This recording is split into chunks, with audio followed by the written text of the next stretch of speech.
Halo semua, pernah kepikiran gak sih gimana rasanya punya internet sendiri di rumah? Maksudnya benar-benar punya kita sendiri. Jaringan tempat kita bisa chat, video call, kirim-kirim file, tapi semuanya itu tanpa butuh kuota, tanpa motong pulsa, dan 100% offline. Nah, hari ini kita bakal wujudin fantasi itu jadi kenyataan. Oke, ini dia nih roadmap petualangan digital kita. Kita mulai dari konsepnya dulu, biar paham dasarnya.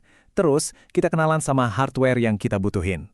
Habis itu, baru deh kita masuk ke bagian serunya, nyeting jaringan, ngebangun otaknya si server, install aplikasi chat pribadi, dan yang paling penting, kita tes hasilnya. Udah siap? Yuk kita mulai. Sip, bagian pertama, konsep internet offline. Jadi sebelum kita pegang kabel atau colok-colok alat, penting banget buat kita ngerti ide besar di balik proyek ini. Ini bukan sulap ya, ini murni teknologi yang bisa kita semua pelajari bareng-bareng. Nah, pertanyaan utamanya, apa sih sebenarnya yang dimaksud internet offline itu? Dengar namanya aneh ya. Apa kita mau bikin internet tandingan gitu? Enggak juga. Kenyataannya jauh lebih simpel, lebih personal, dan jujur aja, lebih keren. Gampangnya gini, kita lagi bikin gelembung digital kita sendiri di rumah. Semua obrolan, semua panggilan, semua file, itu cuma muter-muter di dalam jaringan rumah kita. Dari HP ke router, terus ke server pribadi kita, balik lagi ke HP teman kita. Nggak ada satu byte pun yang keluar ke internet luar. Artinya apa? Nol kuota, nol pulsa, dan privasi kita aman banget. Oke, konsepnya udah dapet. Sekarang, yuk kita kenalan sama 3 jagoan hardware yang bakal bikin semua ini jadi mungkin. Masing-masing punya peran super penting di dunia kecil yang akan kita bangun ini. Yang pertama ada Mikrotik. Anggap aja dia ini kayak polisi lalu lintas atau gerbang utama di jaringan kita. Tugasnya cuma satu, ngarahin semua paket data biar nyampe ke tujuan yang benar. Dia yang mastiin semua perangkat di jaringan kita ini bisa ngobrol satu sama lain tanpa nyasar. Berikutnya, ini dia otak dari semua operasi kita, Intel NUC. Ini tuh komputer mini yang super kuat tapi irit listrik, cocok banget buat jadi server rumahan. Disinilah semua aplikasi kita, kayak aplikasi chatting nanti, dan semua data kita bakal tinggal dan dijalankan. Dia ini pusatnya.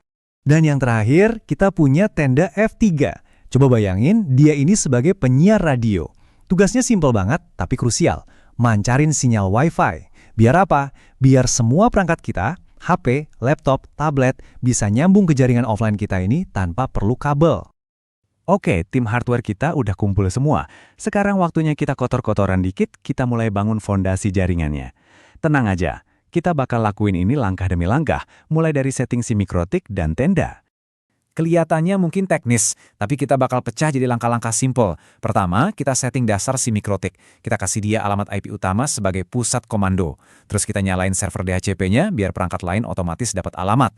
Terakhir, kita atur si tenda F3. Gampang kan? Nah, lihat angka ini. Ini penting.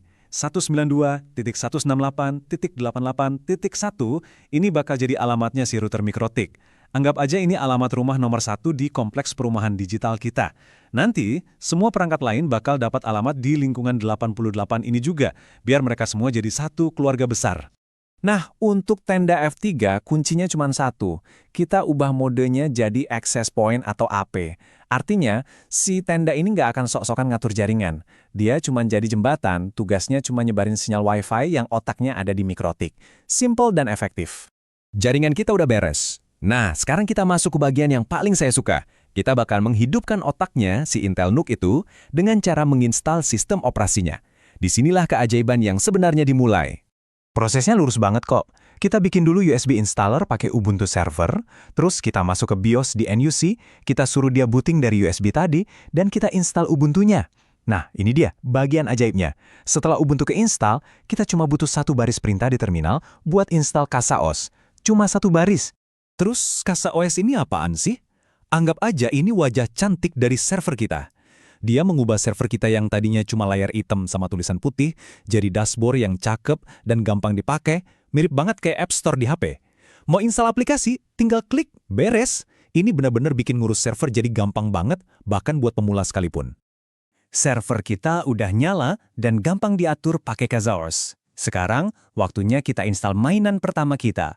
Kita bakal bikin aplikasi chat dan video call kita sendiri yang fungsinya mirip WhatsApp, pakai aplikasi namanya Nextcloud. Jadi, apa aja nih yang bisa kita lakuin? Wah, banyak.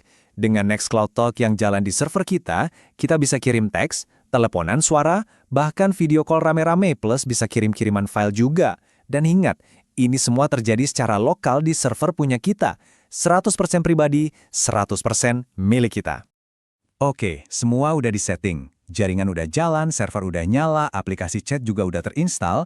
Sekarang, momen pembuktian. Kita bakal cabut kabel internet utama dari Mikrotik, kita mau lihat apakah dunia digital kecil kita ini beneran bisa mandiri.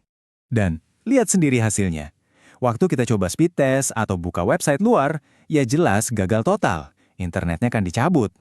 Tapi, di dalam jaringan lokal kita, semuanya lancar jaya. 2 HP yang nyambung ke WiFi kita bisa chatting, teleponan, bahkan video call tanpa masalah sedikit pun. Berhasil! Nah, kutipan ini benar-benar pas banget. Kita berhasil membuat aplikasi chattingan kita sendiri tanpa delay sama sekali. Kenapa bisa tanpa delay? Ya karena semuanya lokal. Datanya cuma loncat dari satu kamar ke kamar lain, bukan keliling dunia dulu lewat internet. Makanya rasanya instan banget. Eits, jangan kira ini cuma buat chattingan aja ya. Itu baru pemanasan. Anggap aja server pribadi ini kayak sebidang tanah kosong. Kalian bisa bangun apa aja di atasnya. Mau Netflix pribadi? Install Jellyfin. Mau blog pribadi yang anti-blokir? Install WordPress. Butuh Google Drive pribadi? Pakai Nextcloud Files. Mau bikin aplikasi kasir buat warung? Bisa. Kemungkinannya nggak ada habisnya. Jadi, kita udah lihat gimana caranya ngebangun dunia digital kita sendiri yang berfungsi penuh terlepas dari internet publik. Ini bukan cuma soal teknologi, tapi soal kontrol, soal privacy, dan soal kreativitas. Nah, pertanyaan terakhir buat kalian. Kalau kalian punya kekuatan buat bangun dunia digital kalian sendiri, kira-kira isinya mau apa aja?